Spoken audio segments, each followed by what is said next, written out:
श्री वशिष्ठ जी कहते हैं, श्री राम, पूर्व जन्म के पौरुष से भिन्न दैव कोई वस्तु नहीं है। इसलिए मैं दैव के अधीन हूं, कर्म करने में स्वतंत्र नहीं हूं। ऐसी बुद्धि या विचारधारा को सत्संग तथा सत्शास्त्र के अभ्यास द्वारा मन से दूर करके जीवात्मा का इस संसार सागर से बलपूर्वक उद्धार करे।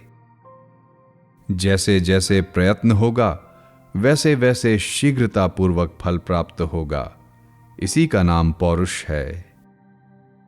पूर्व जन्म के उस पौरुष को ही कोई दैव की संज्ञा देना चाहे तो दे सकता है।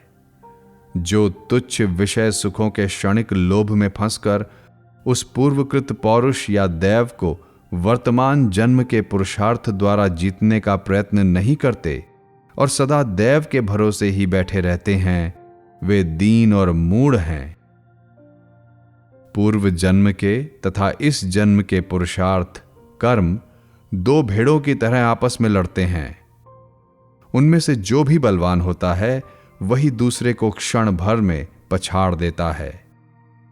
इस जन्म में किया हुआ प्रबल पुरुषार्थ अपने बल से पूर्व जन्म के पुरुषार्थ या दैव को नष्ट कर देता है और पूर्व जन्म का प्रबल पौरुष इस जन्म के पुरुषार्थ को अपने बल से दबा देता है। पूर्वकृत कर्मों के फलस्वरूप प्रारब्ध और वर्तमान जन्म के पुरुषार्थ, इन दोनों में वर्तमान जन्म का पुरुषार्थ ही प्रत्यक्षतः बलवान है।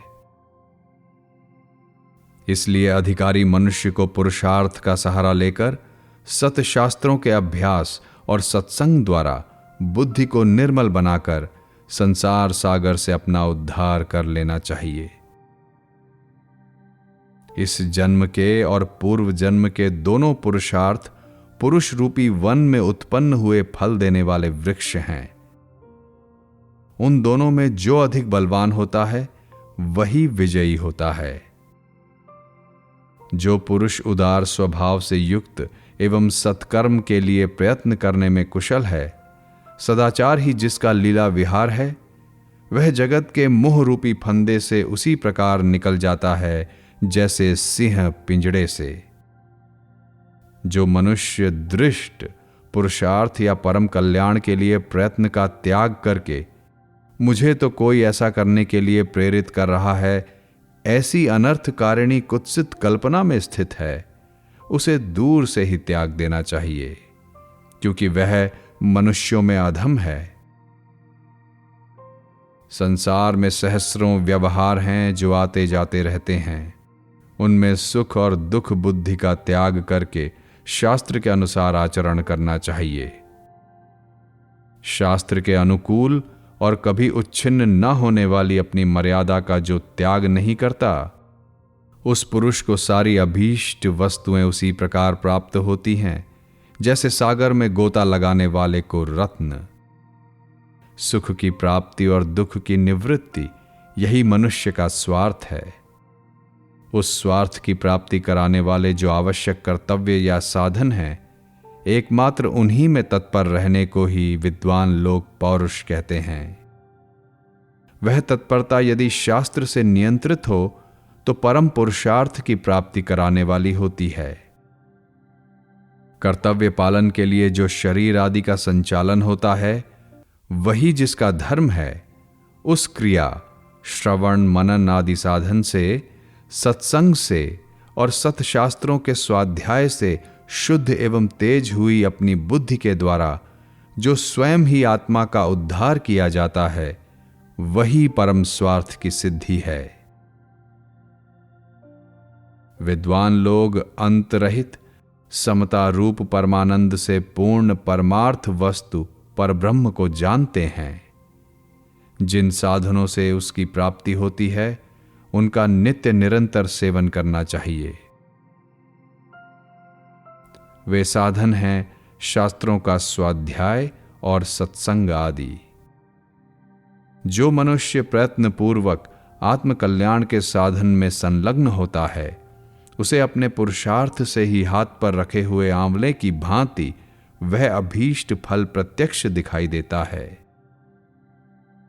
जो इस प्रत्यक्ष पुरुषार्थ को छोड़कर दैव रूपी मोह में निमग्न होता है, वह मूढ़ है। अतः शुभाशय श्री राम, अपनी कोरी कल्याण के बल से उत्पन्न मिथ्याभूत तथा संपूर्ण कारण और कार्य से रहित दैव की अपेक्षा न रखकर आत्मकल्याण के लिए अपने उत्तम पुरुषार्थ का आश्रय लो।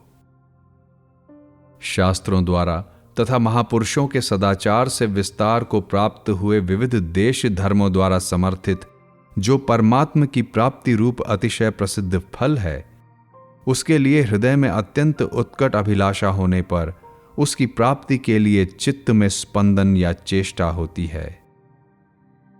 तत्पश्चात इंद्रियों और हाथ पैर आदि अंगों में क्रिया होती है।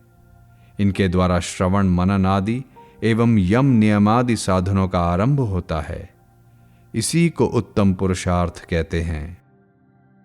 अधिकारी पुरुष का जन्म पुरुषार्थ के सिद्ध होने पर ही सफल होता है, अन्यथा नहीं। ऐसा जानकर सदा आत्मकल्याण के प्रयत्न में ही संलग्न रहना चाहिए।